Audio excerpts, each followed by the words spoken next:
Assalamualaikum warahmatullahi wabarakatuh. Waalaikumsalam. Innal hamdalillah nahmaduhu wa nasta'inuhu wa nastaghfiruh wa na'udzu billahi min shururi anfusina wa min sayyiati a'malina. May yahdihillahu fala mudilla lahu wa may yudlil fala hadiya lahu. Asyhadu an la ilaha illallah wahdahu la syarika lahu wa asyhadu anna Muhammadan abduhu wa rasuluhu wa ba'd. Ayuhal ikhwah, apa yang ditunggu-tunggu oleh saudara kita ini sudah datang. Selama beliau hidup, barangkali 28 tahun, beliau menunggu saat seperti ini. Dan begitulah kita. Apapun diri kita, mau pejabat, mau kaya raya, jutawan, kita sedang menunggu apa yang oleh saudara kita ini telah sampai kepada tujuan. Maka bodoh sekali kalau kita menunggu saat seperti ini sambil berbuat maksiat, sambil melakukan dosa. Limisli hadzal yaum fa'iddu, kata Nabi. Setiap kali beliau selesai mengubur mayat, beliau mengatakan limisli hadzal yaum fa'iddu.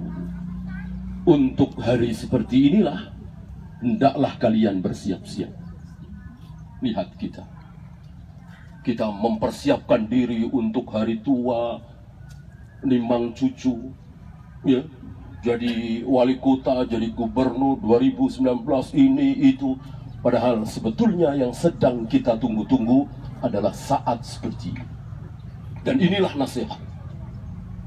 Selama ini kita mendengarkan nasihat berupa ucapan, berupa suara, berupa khutbah, berupa tulisan. Inilah nasihat yang tidak ada tulisan, yang tidak ada ucapan. Nasihat yang diam. Apa? Kematian. Apa dengan melihat saudara kita yang kemarin masih segar bugar?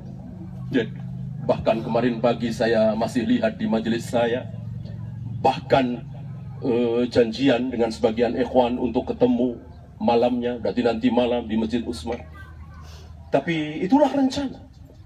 Allah punya rencana yang telah Allah tulis 50.000 tahun sebelum Allah menciptakan langit dan bumi. Ya, bahwa Jindar akan meninggal hari itu, jam itu, ketika dia akan berangkat ta'lim di Mesir. Ini tentu sebuah kebaikan yang luar biasa. Belum tentu kita akan mati seperti dia. Waliyadubillah, na'udzubillah min dzalik. Ketika kita dicabut nyawa kita, sementara kita sedang mempersiapkan diri untuk berbuat maksiat, untuk berbuat dosa. Walillahilham, saudara kita belum tentu seperti dia. Mau berangkat ngaji, mau berangkat sholat, mau mempersiapkan diri untuk berbuka puasa, Allah cabut nyawanya. La yastakhiruna sa'atan wa la yastaqdimu. Tidak bisa maju sedetik pun, tidak bisa mundur sedikit.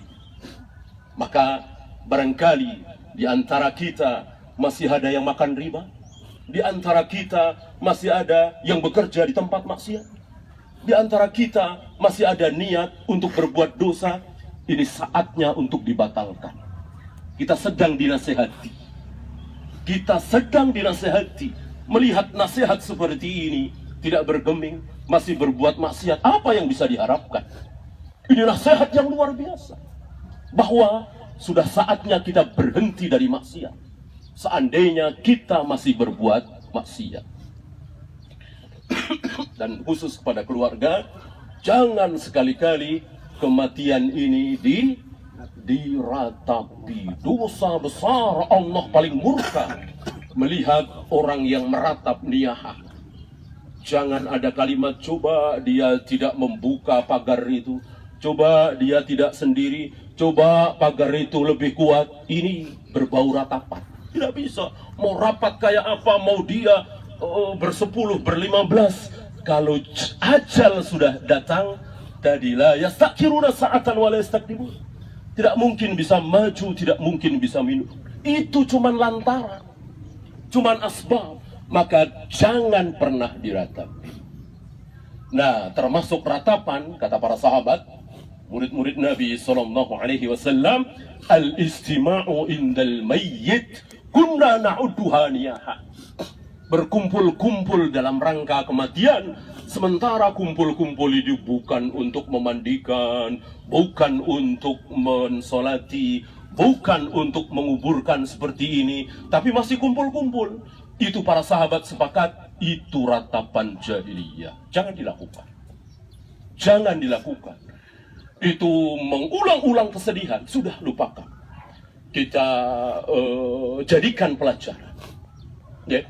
Apalagi seperti sebagian saudara-saudara kita, ratapan itu diulang-ulang. 3 harinya, 7 harinya, 40 harinya, 100 harinya. Ini tidak dikenal dalam Islam. Ini bukan ajaran Islam. Rasul tidak dan para sahabat tidak pernah mencontohkan seperti itu. Kan banyak kematian di zaman Nabi. Ada Ja'far bin Abi Thalib, ada Mus'ab bin Umair, ada Hamzah, ada anak-anak beliau, semuanya meninggal ketika beliau masih hidup kecuali Fatimah. Tapi beliau tidak pernah meratapi kematian dengan kumpul-kumpul 3 harinya, 7 harinya, 40 harinya, 100 harinya. Ini cara-cara bakhil. Mau mendoakan orang tua, mau mendoakan yang sudah meninggal, nunggu 40 hari, nunggu 100 hari, ini bakhil. Doakan ketika kita sedang sujud, ketika kita sedang buka puasa, ketika sepertiga malam, ketika kita sedang safar. Ini saat di mana Allah mengabulkan doa kita. Sebelum kita tinggalkan kubur ini, sebagaimana yang dipesankan oleh Nabi, jangan lupa doakan. Jangan lupa doakan. Kenapa? Karena saudara kita ini sebentar lagi akan didatangi 2 utusan. 2 utusan Allah, Munkar dan Nakir, yang seumur hidup dia belum pernah bertemu.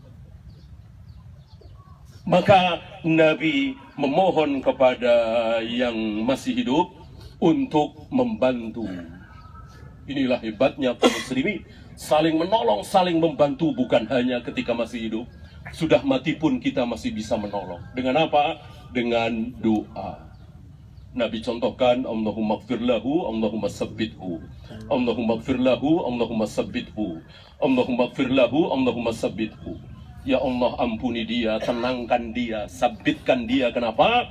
Karena akan didatangi 2 makhluk yang seumur hidup belum pernah dia temui, dan dia akan bertanya tentang 3 hal, dan insya Allah pasti bisa menjawab. Kalau dia bertauhid, kalau dia musyrik, ya hanya orang-orang kafir yang tidak bisa menjawab. Orang yang bertauhid, yang tidak syirik, insya Allah akan bisa menjawab 3 pertanyaan. Barangkali hanya itu. Subhanakallahumma bihamdika asyhadu an la ilaha illa anta astaghfiruka wa atubu ilaik. Assalamualaikum warahmatullahi wabarakatuh.